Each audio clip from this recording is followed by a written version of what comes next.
ಶ್ರೀ ಗುರುಭ್ಯೋ ನಮಃ. ಮಾಯಕಾರ ಪ್ರಭುವೇ ನಮಃ. ಗಣೇಶ ದೇವಿ ವಾಗ್ದೇವಿ ಮಮ ವಾಕ್ಯ ಸಿದ್ಧಿ ಕುರುಕುರು ಸ್ವಾಹ. ಆರಾಧ್ಯ ದೇವರಾಗಿರುವಂತಹ ಮಲೆಮಹದೇಶ್ವರನ ಮನದಲ್ಲಿ ನೆನೆಯುತ್ತಾ ವಿದ್ಯಾಗುರುಗಳ ತಂದೆ ತಾಯಿಯ ಪಾದಾರವಿಂದಗಳಿಗೆ ನಮಸ್ಕಾರವನ್ನು ಮಾಡ್ತಾ ಜಗದ್ಗುರು ಪಂಚಾಚಾರ್ಯರನ್ನ ಬಸವಾದಿ ಶರಣರನ್ನ ಮನದಲ್ಲಿ ನೆನೆಯುತ್ತಾ ನನ್ನೆಲ್ಲ ಪ್ರೀತಿಯ ಯೂಟ್ಯೂಬ್ ವಾಹಿನಿಯ ವೀಕ್ಷಕ ಬಂಧುಗಳ ಅಂತರಾತ್ಮಗಳಿಗೆ ನಿಮ್ಮ ಗುರು ಮಧು ದೀಕ್ಷಿತ್ ಮಾಡುವಂತಹ ಪರಿಪೂರ್ಣವಾದಂತಹ ನಮಸ್ಕಾರಗಳು. ಈ ವಾರದ ಪ್ರಕಾರ ಕವಡೆ ಶಾಸ್ತ್ರದ ಪ್ರಕಾರ ಎಲ್ಲ ರಾಶಿಯವರಿಗೆ ಹೇಗಿದೆ ಅನ್ನುವಂಥ ವಿಚಾರವನ್ನು ತಿಳ್ಕೊಳ್ಳೋಣ. ಅದಕ್ಕಿಂತ ಮುಂಚೆ ಇದೇ ಮೇ 25ನೇ ತಾರೀಕು ಬೆಳಿಗ್ಗೆ 9ರಿಂದ ಸಂಜೆ 5 ಗಂಟೆವರೆಗೆ ಹೋಟೆಲ್ ರುಚಿ ಪ್ರಿನ್ಸ್ ಮೈಸೂರಲ್ಲಿ ಕವಡೆ ಶಾಸ್ತ್ರ ತರಗತಿ ನಡೀತಾ ಇದೆ. ಕವಡೆ ಶಾಸ್ತ್ರದಲ್ಲಿ ಬಹಳ ವಿಶೇಷವಾಗಿ ವಿಷಯಗಳನ್ನ ಹೇಳ್ಕೊಡ್ತೀವಿ. ತಾಂಬೂಲ ಶಾಸ್ತ್ರ, ಕವಡೆ ಶಾಸ್ತ್ರ, ವಿಳ್ಳೆದೆಲೆ ಶಾಸ್ತ್ರ, ಜೊತೆಗೆ ನಾಗವಲ್ಲಿ ವಿಷಯವನ್ನು ತಿಳಿಸುವಂಥದ್ದು, ರಮಲ ಶಾಸ್ತ್ರ, ಮನೋಗತ ಪ್ರಶ್ನೆ ವಿಷಯ, ಹೀಗೆ ಅನೇಕ ಬೇರೆ ಬೇರೆ ವಿಚಾರಗಳನ್ನು ನಿಮಗೆ ತರಗತಿಯಲ್ಲಿ ಕಲಿಸ್ಕೊಡ್ಲಾಗತ್ತೆ. ಯಾರಿಗೆಲ್ಲ ಆಸಕ್ತಿ ಇದೆ ಬೇಗ ಅಡ್ಮಿಷನ್ ಅನ್ನ ಹಾಗೆ ಅಂತ ಹೇಳ್ತಾ ಈ ವಾರ ಹೇಗಿದೆ, ಈ ವಾರದ ಹೈಲೈಟ್ಸ್ ಏನು ಅಂತ ನೋಡೋಣ. ಶ್ರೀಶಕೆ 1946ನೇ ಕ್ರೋಧಿನಾಮ ಸಂವತ್ಸರ, ಉತ್ತರಾಯಣ ವಸಂತ ಋತು, ಚೈತ್ರ ಮಾಸ, ಕೃಷ್ಣ ಪಕ್ಷ, 5ನೇ ತಾರೀಕು ಭಾನು ಪ್ರದೋಷ ವಿಶೇಷವಾಗಿರುವಂಥ ದಿನ ಇವತ್ತು. 5ನೇ ತಾರೀಕಿಂದ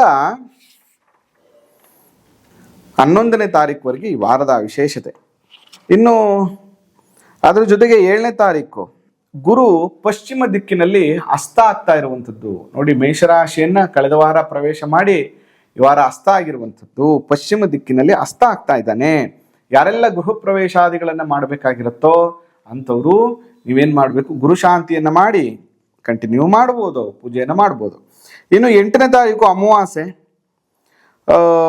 ಭರಣಿ ನಕ್ಷತ್ರ ಇದೆ ಅವತ್ತು. ವಿಶೇಷವಾಗಿ ಇದನ್ನು ನಾವು ಅಕ್ಷಯ ತದಿಗೆ ಅಮಾವಾಸ್ಯೆ ಅಂತ ಕೂಡ ನಾವು ಕರಿತೀವಿ.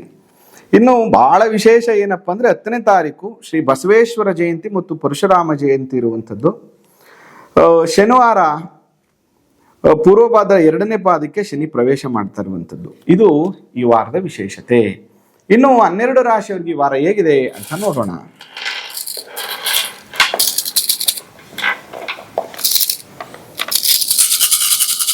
ಓಂ ನಮೋ ಭಗವತಿ ಚಾಮುಂಡೇಶ್ವರಿ ಮಲಯಾಳ ಸ್ವರೂಪಿಣಿ ಸರ್ವಸಿದ್ಧಿಕಾರಣಿ ಸತ್ಯಂ ಬ್ರೂಹಿ ಸ್ವಾಹ.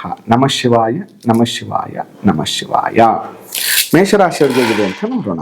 3, 3, 6, 3, 9, 10, 11, 12 ಕವಡೆ ಅಂಗಾತ ಬಿದ್ದಿರುವಂಥದ್ದು. ಕಳ್ಳರಿಂದ ಕಂಟಕ, ಅಧಿಕಾರಿಗಳಿಂದ ತೊಂದರೆ, ಸೌಖ್ಯವಿಲ್ಲ, ಜಾಗ್ರತೆಯಿಂದ ಇರಬೇಕು, ಜೋಕೆ, ಎಚ್ಚರ ಅಂತ ಬರ್ತಾ ಇದೆ. ಈ ವಾರ ಸ್ವಲ್ಪ ಸರಿ ಇಲ್ಲ, ನಿಮ್ಗೆ ಸ್ವಲ್ಪ ಎಚ್ಚರಿಕೆಯಿಂದ ಇರಿ. ವಿಶೇಷವಾಗಿ ಗಣಪತಿಯನ್ನ ಆರಾಧನೆ ಮಾಡಿ. ಈ ವಾರ ನೀವು ಗಣಪತಿಯನ್ನ ಪೂಜೆ ಮಾಡುವಂಥದ್ದು, ಗಣಪತಿಗೆ 21 ಗರಿಕೆನ ಅರ್ಪಣೆ ಮಾಡುವಂಥದ್ದು, ಕೆಂಪು ಅಥವಾ ಬಿಳಿ ಹೂವನ್ನ ಅರ್ಪಣೆ ಮಾಡಿ ಪ್ರಾರ್ಥನೆಯನ್ನ ಮಾಡ್ಕೊಳ್ಳಿ. ಇನ್ನು ವೃಷಭ ರಾಶಿಯವ್ರಿಗೆ ಹೇಗಿದೆ ಅಂತ ನೋಡೋಣ. ವೃಷಭ ರಾಶಿಯವ್ರಿಗೆ 3, 3, 6, 3, 9, 10, 11 ಕವಡೆ ಅಂಗಾತ ಬಿದ್ದಿರುವಂಥದ್ದು. ಕಷ್ಟ ಉಂಟು. ವಾರದ ಕೊನೆಯಲ್ಲಿ ಸ್ವಲ್ಪ ಮಟ್ಟಿಗೆ ಅನುಕೂಲ ಆಗುತ್ತೆ. ಕಾರ್ಯವನ್ನ ಎಚ್ಚರಿಕೆಯಿಂದ ಮಾಡ್ಲಿಲ್ಲ ಅಂದ್ರೆ ಧನ, ಮಾನ, ಹಾನಿ ಎಲ್ಲವನ್ನ ಕಳೆದುಕೊಂಡು ಅನೇಕ ತರದ ನೋವನ್ನ ಅನುಭವಿಸ್ಬೇಕಾಗ್ತದೆ. ಈ ವಾರ ಮಹಾಲಕ್ಷ್ಮಿ ಅಮ್ಮನವರಿಗೆ ವಿಶೇಷವಾಗಿ ಕಲ್ಲು ಸಕ್ಕರೆಯನ್ನ ಕೊಟ್ಟು ಪೂಜೆ ಮಾಡಿಸ್ಕೊಂಡು ಬನ್ನಿ, ಅನುಕೂಲ ಆಗುತ್ತೆ.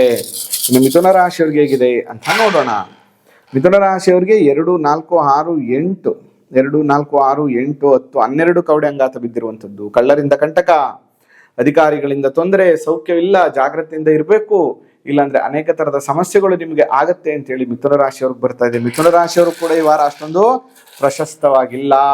ನೀವು ಮಾಡ್ಬೇಕಾಗಿರುವಂಥದ್ದು ವಿಷ್ಣು ಮತ್ತು ಮಹಾಲಕ್ಷ್ಮಿ ಇಬ್ರು ಒಟ್ಟಿಗೆ ಇರುವಂಥ ದೇವಸ್ಥಾನಕ್ಕೆ ಹೋಗಿ ಒಂದು ವಿಶೇಷವಾಗಿ ಅರ್ಚನೆಯನ್ನ ಮಾಡಿಕೊಂಡು ಸೇವೆಯನ್ನ ಮಾಡಿ. ನಿಮ್ಮ ಕೈಲಿ ಏನ್ ಅನುಕೂಲ ಆಗುತ್ತೆ ಸೇವೆಯನ್ನ ಮಾಡಿ ವಾರವನ್ನು ಪ್ರಾರಂಭ ಮಾಡಿ, ಅನುಕೂಲ ಆಗುತ್ತೆ. ಇನ್ನು ಕರ್ಕಾಟಕ ರಾಶಿಯವ್ರಿಗೆ ಹೇಗಿದೆ ಅಂತ ನೋಡೋಣ. 4,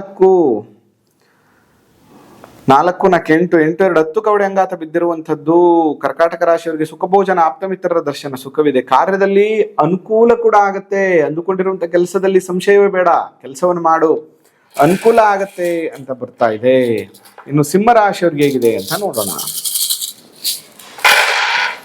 ಸಿಂಹ ರಾಶಿಯವರಿಗೆ 4, 4, 3, 7 ಕವಡೆ ಅಂಗಾತ ಬಿದ್ದಿರುವಂಥದ್ದು. 7 ಕವಡೆ ಧನಲಾಭವಿದೆ. ಬಂಧುಗಳ ದರ್ಶನದಿಂದ ಕಾರ್ಯಗಳು ನೆರವೇರುತ್ತದೆ. ಮನೆಯಲ್ಲಿ ಶುಭ ಮಂಗಳ ಕಾರ್ಯಗಳು ನೆರವೇರುತ್ತದೆ. ಇನ್ನು ಕನ್ಯಾ ರಾಶಿಯವ್ರಿಗೆ ಹೇಗಿದೆ ಅಂತ ನೋಡೋಣ.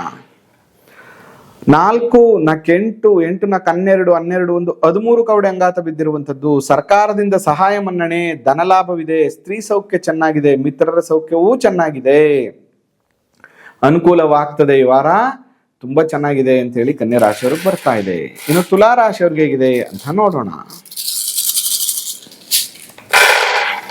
ತುಲಾ ರಾಶಿಯವ್ರಿಗೆ 4, 4, 8, 1, 9 ಕವಡೆ ಅಂಗಾತ ಬಿದ್ದಿರುವಂಥದ್ದು, ಮನೆಗೆ ಬಂಧುಗಳು ಬರುವಂಥದ್ದು, ವಿಶೇಷ ಗೌರವ ಸನ್ಮಾನಗಳು ದೊರೆಯುವಂಥದ್ದು, ಕಾರ್ಯದಲ್ಲಿ ಅನುಕೂಲ, ಜಯ, ಲಾಭ, ಸಂಪತ್ತು ಪ್ರಾಪ್ತಿಯಾಗುವಂತಹ ಯೋಗ ನಿಮಗೆ ತುಲಾ ರಾಶಿಯವ್ರಿಗಿದೆ. ವೃಶ್ಚಿಕ ರಾಶಿಯವ್ರಿಗೆ ಹೇಗಿದೆ ಅಂತ ನೋಡೋಣ.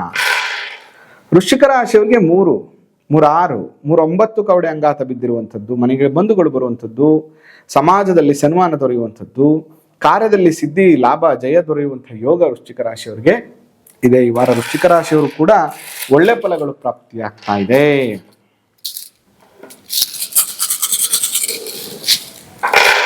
ಧನುಸ್ಸು ರಾಶಿಯವ್ರಿಗೆ ಹೇಗಿದೆ ಅಂತ ನೋಡೋಣ. 2, 6 ಕವಡೆ ಅಂಗಾತ ಬಿದ್ದಿರುವಂಥದ್ದು ಧನುಸ್ಸು ರಾಶಿಯವ್ರಿಗೆ. ಧನಹಾನಿ, ಕಾರ್ಯದಲ್ಲಿ ವಿಘ್ನಗಳು ಅಧಿಕ, ಅಶುಭ ವಾರ್ತೆ ಕೇಳುವಂಥದ್ದು, ಜನ ವಿರೋಧ, ವಾದ ವಿವಾದಗಳುಂಟು. ಬಹಳ ಎಚ್ಚರಿಕೆಯಿಂದ ಇರಬೇಕು ಧನುರಾಶಿಯವ್ರ. ಈ ವಾರ ನಿಮಗೆ ಅಷ್ಟೊಂದು ಶುಭವಲ್ಲ. ಶಿವನ ದೇವಸ್ಥಾನಕ್ಕೆ ಎಳನೀರನ್ನ ಕೊಟ್ಟು ಅಭಿಷೇಕವನ್ನ ಮಾಡಿಸಿ, ಸ್ವಲ್ಪ ಮಟ್ಟಿಗೆ ಸಮಸ್ಯೆಗಳು ಕಮ್ಮಿ ಆಗ್ತದೆ. ಇನ್ನು ಮಕರ ರಾಶಿಯವ್ರಿಗೆ ಹೇಗಿದೆ ಅಂತ ನೋಡೋಣ. ಮಕರ ರಾಶಿಯವ್ರಿಗೆ 5, 4, 9, 10, 11 ಕವಡೆ ಅಂಗಾತ ಬಿದ್ದಿರುವಂಥದ್ದು. ಕಷ್ಟ ಉಂಟು. ವಾರದ ಕೊನೆಯಲ್ಲಿ ಸ್ವಲ್ಪ ಮಟ್ಟಿಗೆ ಅನುಕೂಲ ಆಗುತ್ತೆ. ಎಚ್ಚರಿಕೆಯಿಂದ ಕೆಲಸವನ್ನ ಮಾಡಲಿಲ್ಲ ಅಂದ್ರೆ ಧನ, ಮಾನ, ಹಾನಿ ಎಲ್ಲ ಹಾಳಾಗುವಂತ ಸಾಧ್ಯತೆ ಇರುತ್ತೆ. ಬಹಳ ಎಚ್ಚರಿಕೆಯಿಂದ ಇರಬೇಕು ಮಕರ ರಾಶಿಯವರು. ನೀವು ಮಾಡಬೇಕಾಗಿರುವಂಥದ್ದು ವಿಶೇಷವಾಗಿ ಹನುಮಾನ್ ಚಾಲೀಸ್ ಪಠಣೆಯನ್ನ ಮಾಡುವಂಥದ್ದು. ಶನೇಶ್ವರ ಸ್ವಾಮಿ ದೇವಸ್ಥಾನಕ್ಕೆ ವಿಶೇಷವಾದಂತಹ ವಸ್ತುಗಳು, ಎಳ್ಳು ಬೆಲ್ಲವನ್ನ ಪುಡಿ ಮಾಡಿ ದೇವರಿಗೆ ನೈವೇದ್ಯವನ್ನು ಮಾಡುವಂಥ ಕೆಲಸವನ್ನು ಮಾಡೋದ್ರಿಂದ ಸ್ವಲ್ಪ ಮಟ್ಟಿಗೆ ಅನುಕೂಲಗಳು ಆಗ್ತದೆ. ಇನ್ನು ಕುಂಭರಾಶಿಯವರಿಗೆ ಹೇಗಿದೆ ಅಂತ ನೋಡೋಣ. ಕುಂಭರಾಶಿಯವರಿಗೆ 2, 4, 6, 8 ಕವಡೆ ಅಂಗಾತ ಬಿದ್ದಿರುವಂಥದ್ದು, ವೈರಿಗಳನ್ನು ಜಯಿಸುವಂಥದ್ದು, ಕೈಗೊಂಡ ಕಾರ್ಯದಲ್ಲಿ ಜಯ, ಧನಮಾನ ಲಾಭ, ಮನಸ್ಸಿನಂತೆ ಕಾರ್ಯಗಳು ನೆರವೇರುವಂತಹ ಯೋಗ ಇದೆ. ಎಲ್ಲ ತರದ ಅನುಕೂಲಗಳು ಕೂಡ ನಿಮಗೆ ಆಗ್ತದೆ. ಇನ್ನು ಕೊನೆಯದಾಗಿ ಮೀನರಾಶಿಯವರಿಗೆ ಹೇಗಿದೆ ಅಂತ ನೋಡೋಣ. ಮೀನರಾಶಿಯವರಿಗೆ 2, 4, 6, 7 ಕವಡೆ ಅಂಗಾತ ಬಿದ್ದಿರುವಂಥದ್ದು. ಧನಲಾಭವಿದೆ, ಬಂಧುಗಳ ದರ್ಶನದ ಕಾರ್ಯಗಳು ನೆರವೇರುತ್ತದೆ, ಮನೆಯಲ್ಲಿ ಮಂಗಳ ಕಾರ್ಯ ನೆರವೇರುತ್ತದೆ, ಕಾರ್ಯದಲ್ಲಿ ಯಶಸ್ಸು ಮತ್ತು ಲಾಭವು ಪ್ರಾಪ್ತಿಯಾಗುತ್ತದೆ. ಮೀನರಾಶಿಯವರು ಕೂಡ ಈ ವಾರ ಚೆನ್ನಾಗಿದೆ. ಒಟ್ಟಾರೆಯಾಗಿ ಕವಡೆ ಶಾಸ್ತ್ರದ ಪ್ರಕಾರ ಈ ವಾರ ಯಾರ್ಯಾರಿಗೆ ಏನೇನು ಅಂತ ತಿಳ್ಕೊಂಡ್ರಿ.